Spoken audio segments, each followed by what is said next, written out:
Good evening. It's the Ask Dr. Renee show. Once again, thank you so much for joining me. You know that we are here at blackdoctor.org, and they're lovely enough to host the Ask Dr. Renee show, which is here to motivate and inspire you to live the life you deserve. Because let's face it, we only have one life. We can't do a do-over, so we have to live it right now. And my guest today is doing it well and doing it very big. And I can't wait for her to share her story with you. And there is a medical aspect to it too. So you will see how it all comes in together. But everyone, please do me a huge favor. Share this post because I'm sure somebody needs to hear this. Share, like, subscribe, and all that good stuff. And thank you so much. And here I will bring on my guest. Hello, Dr. Zoanne Clack. Hi there. Thank you so much for joining me. So you guys are like, who is she? Dr. Zoanne Clack is one of the executive producers of Grey's Anatomy. And if you don't know what Grey's Anatomy is, I'm sorry, I don't know where you've been. For a long time. Long time. I mean, 19 seasons is kind of like, you kind of should know. And then she also works on Station 19, which is their sister show. And if you don't watch, Station 19 comes on before Grey's. So if you guys don't watch Station 19, I'm sorry, you're missing out. FYI, you guys, Boris Kojo is on Station 19. One of the many reasons to watch it. And then uniforms and firefighters, come on. I'm going to call you Zoanne. But Zoanne, let me just say that what you guys have done with Grey's Anatomy is just amazing to me, and I never want it to end. So I don't think it ever will. I hope not.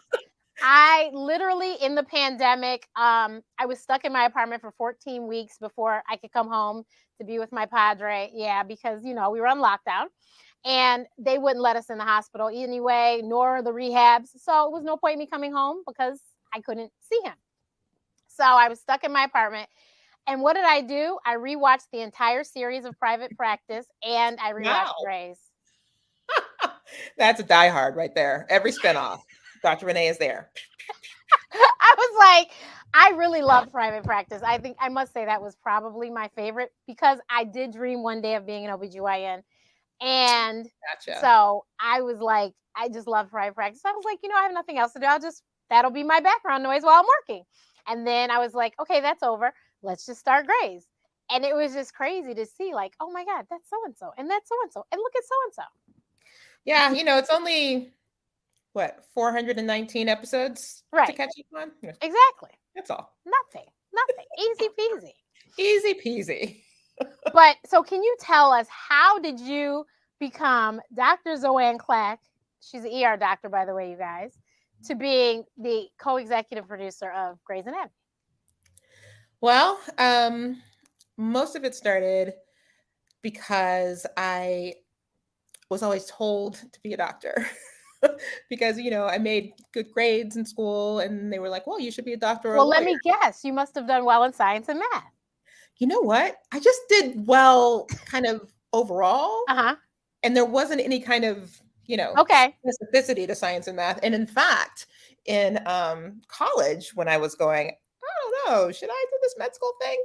I was like, I'm not that great at science. Like, maybe I shouldn't. Maybe I shouldn't go to med school. But I was like, but I'm on that road. Gotta keep what? I think that my life is similar because I was a sick kid and I grew up in hospitals. I just was like, but I was a triple threat. I danced, I sang, and I acted. But my mom told me I'd be a starving artist. There's no chance about being a starving artist. You got to do something that is going to have a way. It has, what you're supposed to do. You go to high school, college, med school, residency, and you do it. Like there's a prescribed plan. Whereas, the whole entertainment thing was just like, maybe you will, maybe you won't. Do you know anybody? Do you have any nepotism? That was my mother's line. We don't know anyone, Renee. And, I grew up in Texas, so it was literally just, watching the people on the screens. I didn't even realize all of the other things that you could do with the writing and being on the crew and, makeup, direct, all of that other stuff. It was just like, oh, there's just these actors on the screen. And that's all that is, because I never was able to explore that But I also really loved writing, like just early on, and wanted to be at one point like the youngest author there was. And then some 11 or 12-year-old published something, and I was like, okay, that's out. So I just never really pursued it. And yeah, so I had to kind of come back around to finding the writing of it, because as I just said, it was like these people on the screen, and I thought maybe I wanted to act for a long time. But then when I was taking acting classes and stuff, well, this is funny. Like I was taking acting classes, and I just assumed like when they had to cry, they would like put drops in their eyes and they would like, I'm emoting, I'm crying. But in class, you learn to like drudge up every like horrible thing that's come out of your life and you pull it out through your face. And so I was learning that. And on the one hand, I was a doctor already. So we were told to push things down, push things down. And on the acting side, they were like, bring it all up, bring it all up. So I was bringing all this stuff up and remembering all these things, and I had nowhere to put it. It was just like, just overcoming me with like all of this stuff. So I started writing, and then I was like, oh, that's what I wanted to do. And for me, it like felt kind of right for my like intellectual side, but also fulfilled that, creative thing that I'd never gotten to really nurture up to that point. So even when I kind of got here, it was a push and pull as to like how I was going to do that. And then the writing is where I kind of found my niche and then rolled with that. Wow. So you once you finished your residency, she did residency in Atlanta. So you just decided, okay, I'm going to go to California and we're going to make this happen. Basically what happened was, so I did my residency. Probably about second year, I started kind of burning out, and I was like, well, what am I going to do next? And I tried to pursue like every possible medical way. I was like, should I do another residency? If I want to do that, should I do a fellowship in something? Maybe, like I was like, oh, I should have done derm. Even though I thought it was boring. I was like, at least that'd be like, you make your own hours and that sort of thing. But, ER was a good choice in that, you do your shift and then you're off to pursue your other things. And I think a lot of ER docs are those kinds of people where we have like these whole other lives going on the side. So I did a fellowship in injury prevention with the CDC, and I did like some international emergency medicine, which I really thought I wanted to do. But it turns out if you do it with the CDC, it's very governmental and very like, who's going to get the money, and, sitting around in a Americanized hotel in Tanzania talking about, different health systems and who's going to get the Land Rover, like where the $50,000 is getting, like there was a lot of that. And then, when I did like just volunteer medicine, like that was great. Like I did some stuff in Belize and like the rainforest and all that. But I was like, well, there's no compensation there. And I don't have the kind of time and family money to like make that work. So I was still just trying to find like my niche. And I visited California a bunch because I had some really good friends out here, and kind of just got that bug. I'd always, I kind of grew up on TV. My mom was a single mom, and TV raised me when she was doing her 2 jobs. And I've always loved it, but I never thought of it as like, I was never encouraged to pursue it as any kind of career. But, everybody in LA was like doing things and taking their chances and living their lives. And, I was doing the prescribed thing that I was supposed to be doing. I'd been told since I was 8 that I decided that I was going to do. And so I kind of got that bug and started like taking acting classes and really kind of loved those. And then I was like, you know what? I have a really good day job. I don't know what I'm going to do, but I can take classes there and pursue things. And if they don't work out, nothing's lost. I could do some community medicine, see if I like that, as opposed to academics, which was what I was doing. And then the show ER, which you referenced earlier, had advertised in the back of the emergency medicine like journal that they wanted like an on-set person.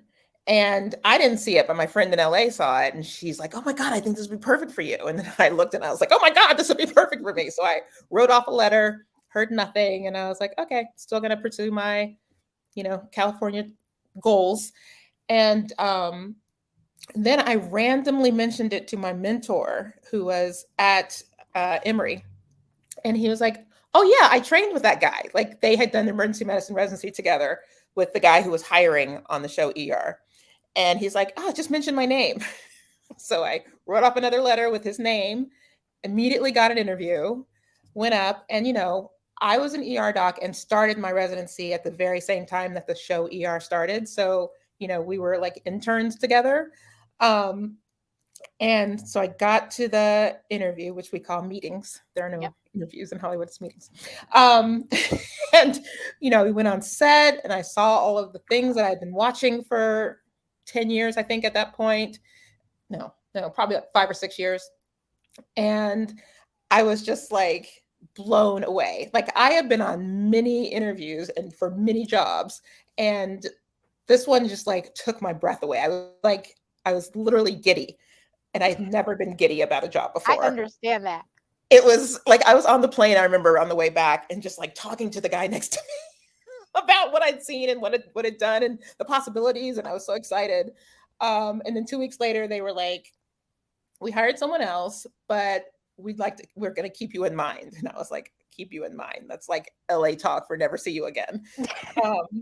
But they were like, you can come on set and kind of see what's going on. So I visited set a couple times, and I thank the Lord that I did not get that job because it was way above what I felt like I could do. Because I will say in college, I did some radio, TV, film. Like I actually went in undeclared to Northwestern, and I was like, oh, maybe I'll try radio, TV, film, not knowing that people spent their entire lives wanting to go to Northwestern to do that.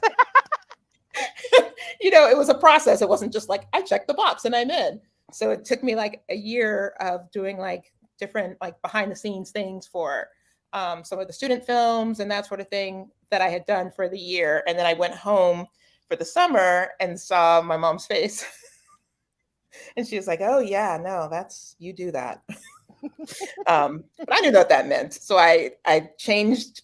I had gotten into the radio, TV, film program, changed to just communication studies because radio, TV, film took too many like extracurricular things. So I stayed in the School of Speech, which was hard enough to get in by itself, to change to communication studies and did all my prerequisites. So I had some kind of basis in some radio, TV, film stuff, but not enough to like have done this job, because this job had like the medical person on set basically directing the medical scenes that happen on ER. And if you've ever watched ER, it's very fast. It's very like everybody's doing stuff, everybody's talking. So you're like trying to tell the actors like what they should be doing to look professional, how they should be saying things to sound professional, and then also making sure things are moving on the set.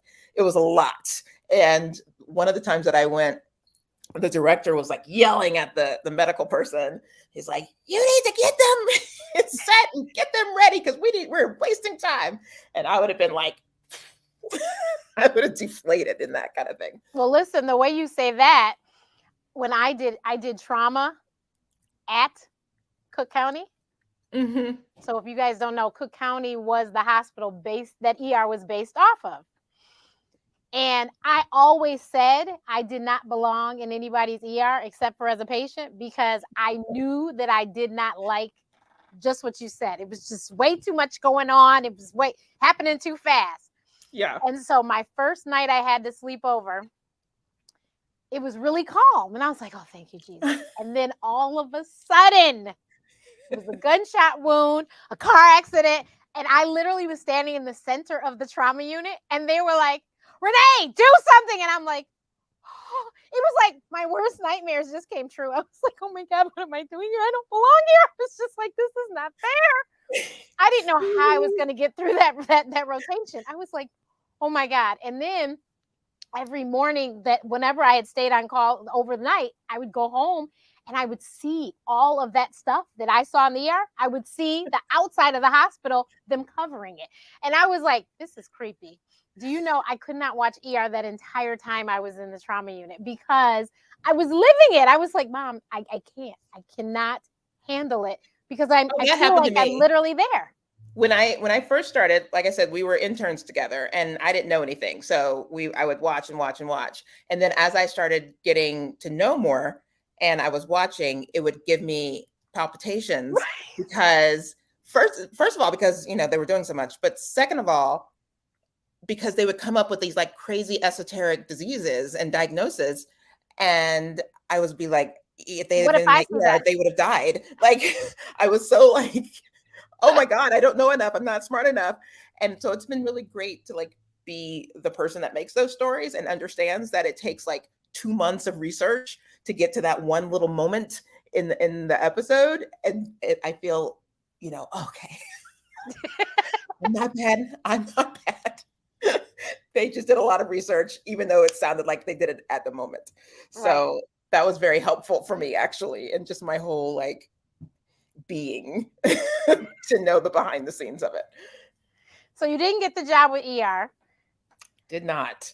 And so, yeah, so I came and shadowed a couple times. And then I was taking all of these classes, just like a bunch of acting classes, because that's what I really thought I wanted to do. And then, like I said, I found the writing and I took a writing class, and I had always watched like comedies. So I took a sitcom writing class. And so, yes, so I took a sitcom writing class, wrote like a Sex in the City, which had been a couple of, the professor had done a couple of versions of it. So I'd done a couple of drafts. And then one of the executive producers of ER was making her own show. And they had someone come and do the pilot, but the person another doctor come and do the pilot, but they didn't know whether she was going to return or not because she was supposed to go do an infectious disease fellowship the next year. She had just had a year off. And so they called me up and they actually did keep me in mind, even though I thought it was just LA talk. And they were like, maybe you should just interview Zoanne. She's interested and she's got some background and whatever. So I had just written my first script and I met with the executive producer, and I was like, she wasn't sure what she needed because this other doctor may or may not be coming back. And they had made the pilot, but they weren't sure if the show was going to go, and it's a whole thing. So she was just interviewing people. And I was like, I just want to be involved. I'll be on set. I'll be a consultant, but I'd really, really love to write. And I literally shoved the first script I'd ever written in my life in her face, which, like in retrospect, had I known better, never would have done. But since I didn't know any better, and it had been worked a little bit, put it in her face. And the thing with scripts is that sitcoms are usually written differently, like it's a different format. But because I had chosen a Sex and the City script, which is a one camera show, it was the same format as a drama show. So Okay. you could tell that I knew like format, you could tell that I knew story. And 2 months went by and I didn't hear anything. I didn't have an agent. I didn't have anybody to like kind of tell me what was going on. And then 2 months later, she like calls and says that I have the job, and she made me a writer.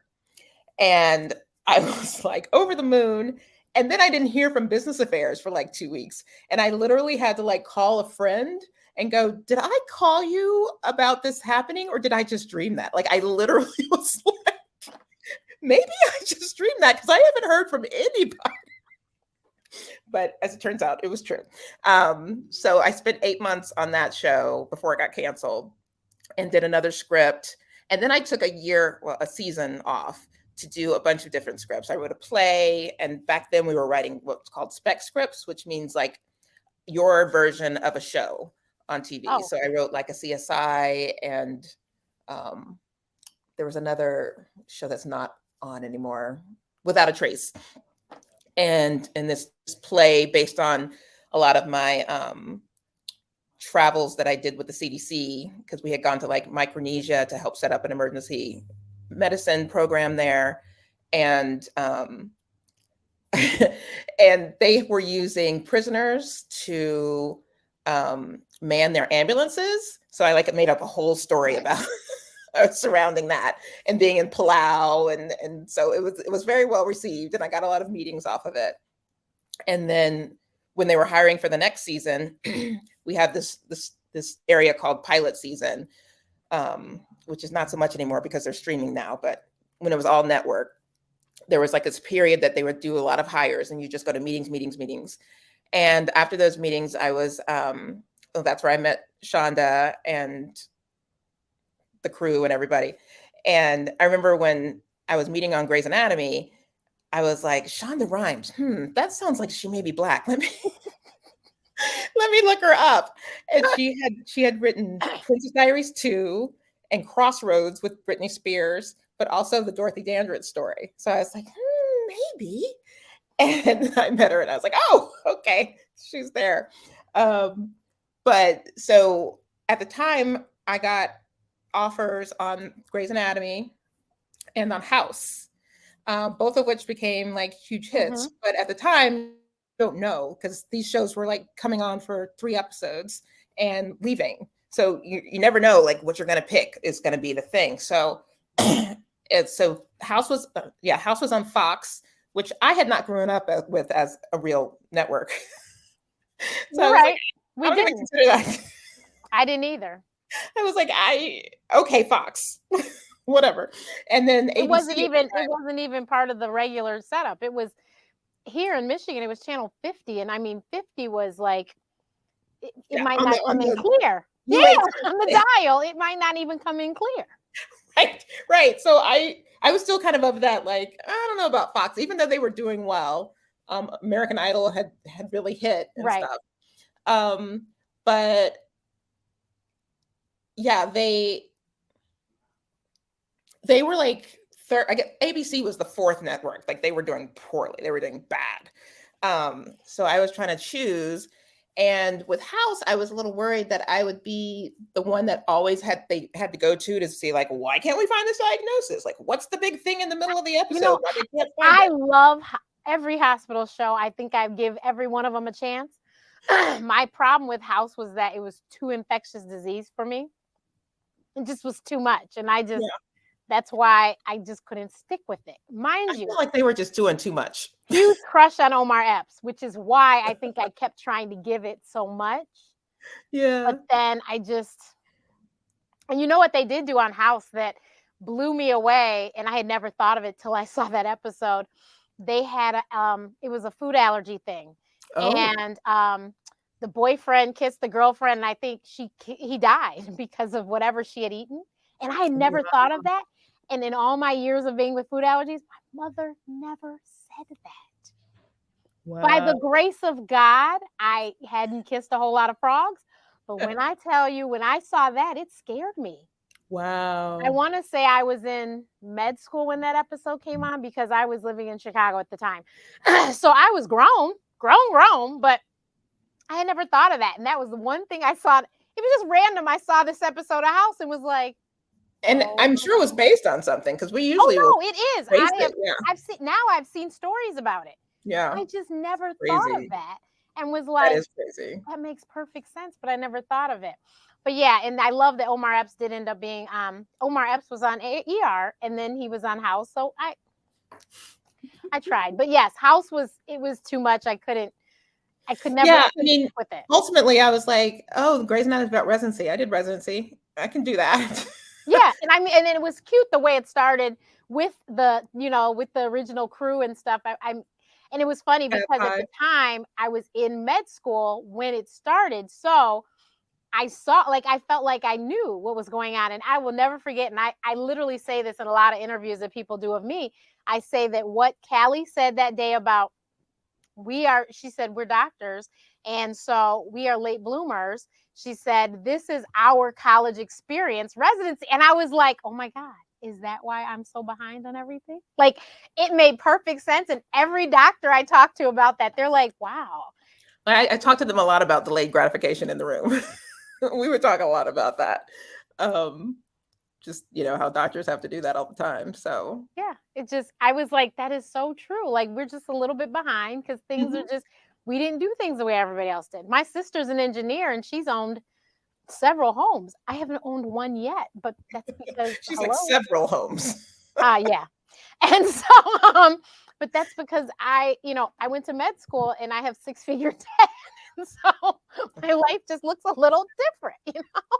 Yeah, the debt is real. Right. But Struggle is that real. is so interesting. So obviously you chose Grey's Anatomy. And so you guys, I hope you listening to this. She was there from the very beginning. The very beginning. Well, what was funny about that though is that so it started in the summer and I chose Grey's Anatomy, and then ABC made it a mid-season show, which means that it wasn't going to air until like January, which on the one hand was good because that means at least you got to finish your order and you wouldn't get like canceled on the third episode. But on the other hand, just made it seem like, oh, they don't really have any faith in the Right. show, so they're just pushing it off. And meanwhile, House became like was put on after American Idol and became this huge mega hit. And we were just like toiling away on Grey's, and the network wasn't, well, the president of the network wasn't that happy with what we were putting out. And meanwhile, Desperate Housewives and Lost were doing fantastic for ABC and had, basically the same kind of audience that they were looking for with us. And I was like, to my reps, because now I had an agent at this point, and I was like, so does House still like me? I thought Grey's might go away. And they're like, yeah, we'll keep in touch. And then so Grey's got pushed off. We were supposed to premiere in January, then we were supposed to premiere later. And then finally the president was like, okay, well, we'll put them on for 4 episodes like in March. And if they don't do well, that's it. So we had planned a party at Shonda's house for the 4th episode to either say goodbye or be like, yay. We did it. I think the end of that, right. But leading up to that, it was like, so they put us on after Desperate Housewives because they were like, if they can't survive after that mega hit, then they can't survive. And we had been put in place of Boston Legal. So the first week, we did pretty well, and they were like,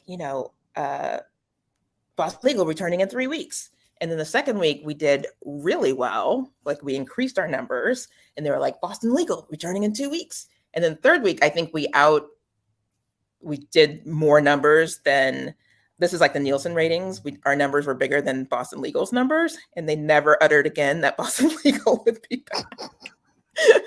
And the celebration, the party was a celebration and not a defeat. Yeah, it was like, that rarely happens, that a show is such kind of like a mega hit right out the box. And there was something that just clicked for America when that show came out. And it has been a force ever since. So it's so funny. So Twitter, of course, also came about around the same time that Grey's Anatomy became a hit. And so I had a group of people that I had never met in life that we would tweet Grey's Anatomy every single week. Yeah. Every week. These were my peeps, and we would tweet. And lo and behold, of course, we end up meeting in real life. Aww. And we are those are my peeps still. But there was one gentleman whom I had never met, but my name on everything is Dr. Renee, and he would call me Bailey. And I'm like, it was so ironic that he called me Bailey, because Zoanne and I haven't met in person yet, although we are sorority sisters, and she doesn't realize, but she's going to be my best friend after today. But I'm only 4'11", which, by the way, I will never forget. Dr. Bailey gave a lovely monologue and said, I'm 4'11". I had to pause the television and call my mother. Did you see? Did you hear? My mother, of course, was watching, but she didn't pay attention to what she said. I go, Mom, she just said she was 4'11". My mother goes, oh my God. Because she knew everyone would always compare me to Bailey. We were shaped the same. Like I said, 4'11". I was like, oh my God. So this guy whom I had never met in person always called me Bailey. And he and I finally did meet in person. And unfortunately, he was suffering from end-stage kidney disease. Mm. And so I didn't ask for a picture because I knew that he felt some type of way. And I feel terrible because he ended up dying on my birthday in 2019, August 30th. But he was a really great guy, and we were, he'd actually, because he could sing, so he would sing happy birthday to me every year, and great guy. But he would call me Bailey, and it was so funny because he would always say it on Twitter, and people are like, huh? And I'm like, whatever, just don't worry about him. But yeah. Well, that's what's so great about the show, right? Is that it's inspired so many people. It's been on for so long that people have been born and are now going to college. Yeah, 19 seasons. I mean, a lot of them are like, oh, I've been inspired to go into medicine because of the show. So, yeah. I mean, there's a lot of good done. As you know, I'm sure you go into media. Yeah. You went into media because of the good that can be done. And there's, I had to. So the fellowship that I did was on injury prevention, and I got a master's in public health and behavioral sciences during that time. So it was kind of like I had planned to make all this happen, because the communication studies, then I did public health, and then I did writing. And then as soon as I got to Hollywood, I got involved with this entertainment education community. So it's all about, dropping in messages but keeping people entertained so they don't know they're learning, and then, spreading it out to millions of people. So like all of this background just all kind of came together and gave me kind of a raison d'etre, as it were. And so it never makes sense until you like look at it all in a form, and then it makes complete sense. Right. Because I get to like reach so many people and drop in so many messages, and just kind of be able to transform people's like thought process, and just little things like eat an apple instead of chips, like little things, because people really admire these people that they have been watching for so long. Right. And I mean, go to med school.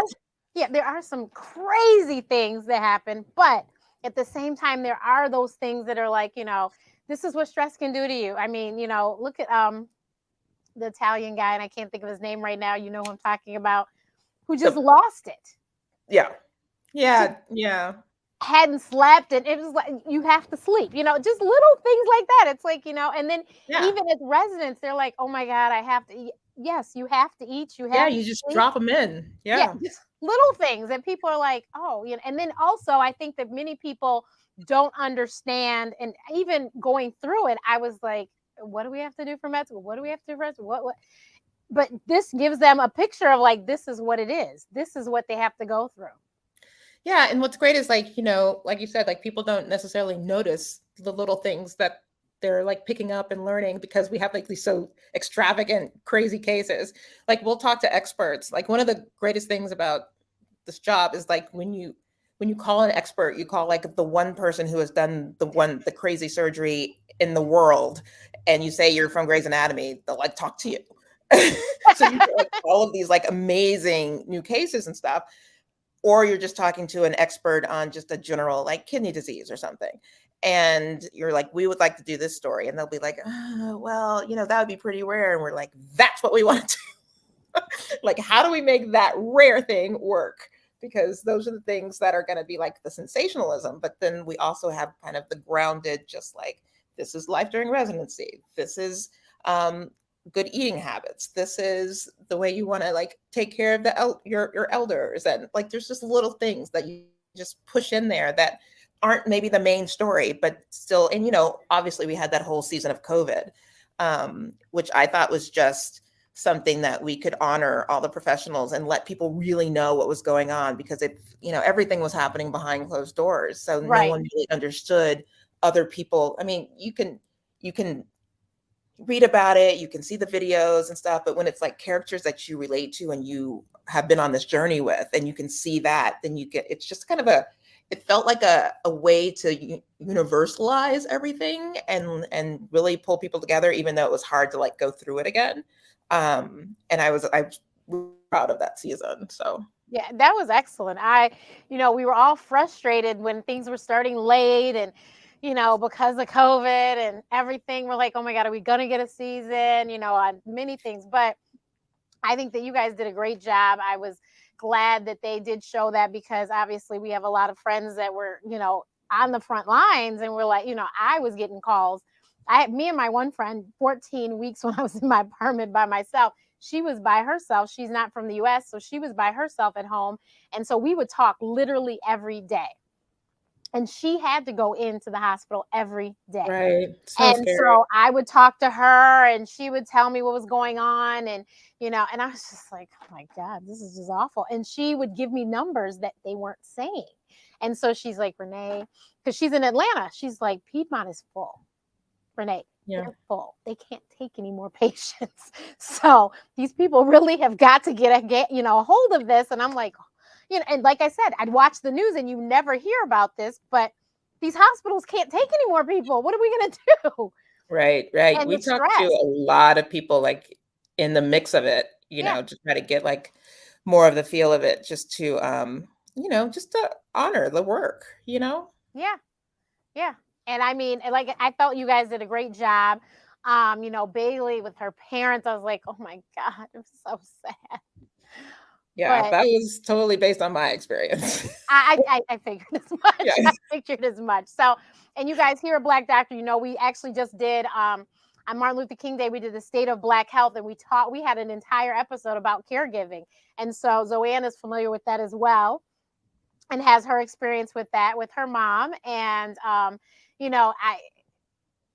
tell everyone they taught us a whole lot in school, but they forgot to give us something about caregiving. Oh They yeah. didn't teach us in high school. They didn't teach us in college or med school. Nothing. And it is such a beast. And all I can think is I feel so bad for the people who do not have lovely children like ourselves, because what do they do? I mean, this stuff is really hard. It was hard for me to navigate. And I think I have a couple degrees. And I'm like, if I can't figure this out, I'm trying to figure out how other people do this. Yeah, I have a support group because, it's all just like adult children of, people with dementia. Mhm. And we're just, and I still learn things all the time about like how to deal with them and how to, like what kind of resources there are. And just like, there's 1,000 things to learn. And Yeah. Yeah. It's crazy. And I was just like, oh my God. But it's the one thing they never taught. And I'm like, maybe they need to put that in because people don't understand. And actually, I don't know if you know, but the AARP is actually looking for people like 30 and 40 to join now, because they want to help them, because they know that they're going to be the sandwich generation and taking care of their parents. So the AARP is reaching Sandwich even lower. Huh? Sandwich generation. For Exactly. real. Yeah, so they want to reach even lower. And I just found this out a few weeks ago and was like, well, it makes perfect sense, because they have the resources that we had no idea about. We didn't know we needed to know this and know that. And, I'm laughing just because I was thinking about 30 and 40-year-olds getting the AARP mail and going, right. What is this? Exactly.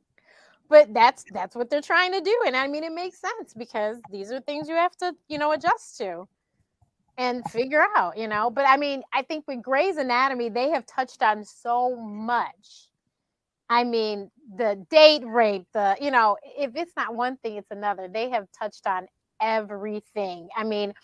Maggie and her birth parents and her adoptive parents, and then I love Chief, and for the fact that we thought couldn't practice, come to find out it was something that he was doing, or poisoning.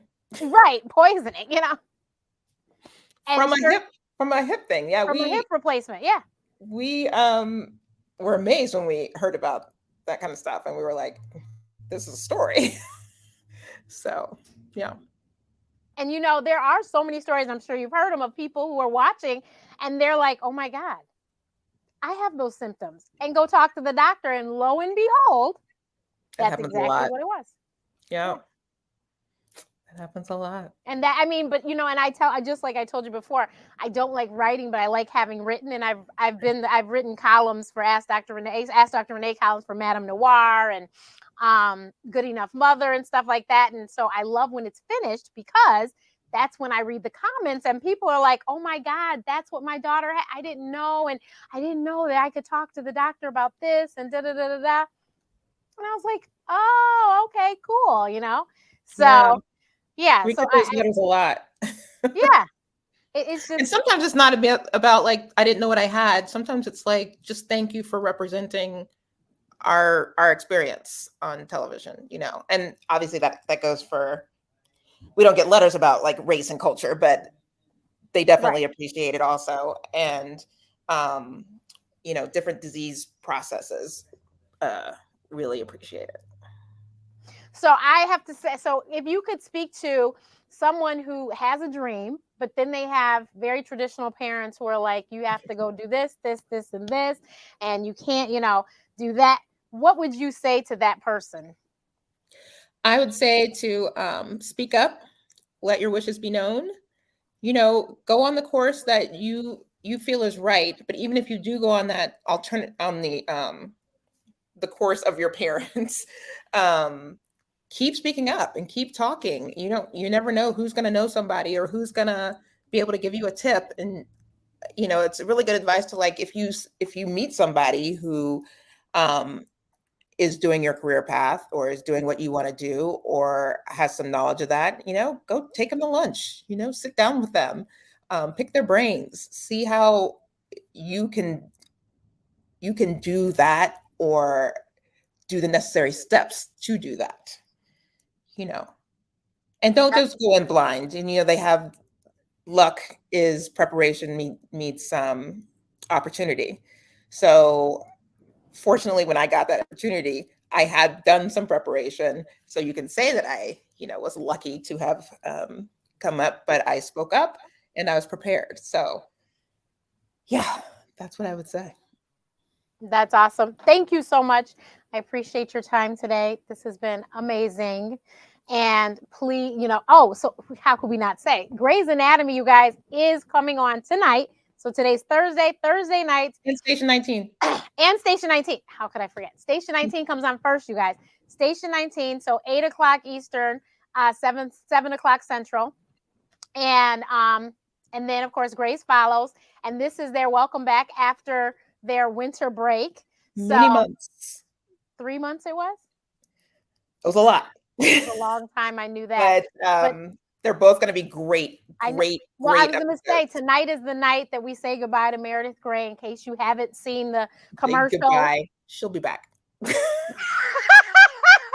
Okay, you guys. It says it in if you look in the articles. She'll still be making some appearances. It's just her goodbye to permanency. To Seattle, Grace. And she's moving to, if you don't watch the show, she's moving to the Midwest. But yeah, so it's been a great storyline. And I love that I like that whole storyline too, because the little girl, Zola, needed this school. And so she's like, okay, we can do this. And we do this. So you guys, please, it's an excellent show. Even if you didn't watch the last 19 seasons, start watching tonight. It's on Netflix and Hulu. I think you're right. I know it is on Netflix. I saw the other day when I was on Netflix, but yeah, so definitely try to catch up. And Station 19 also excellent show, you guys. How many seasons has that been? 6. Six seasons. So you don't have as much if you want to binge that one, but excellent shows. But thank you so much. And good night, everyone. And we'll see you next week. You're welcome. Thank you. Now we're going to do the thing. I'll send it to you now. There you go. And you don't have to say exactly that, but something like that. And I'm going to put just you on the screen. Go ahead. Hi, this is Zoanne Clack, executive producer of Grey's Anatomy and Station 19. And you need to watch the Ask Dr. Renee show.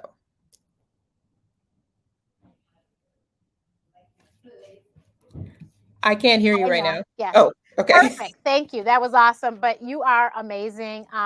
I do plan to come to LA sometime. I would love to come to the set. When do you guys finish taping?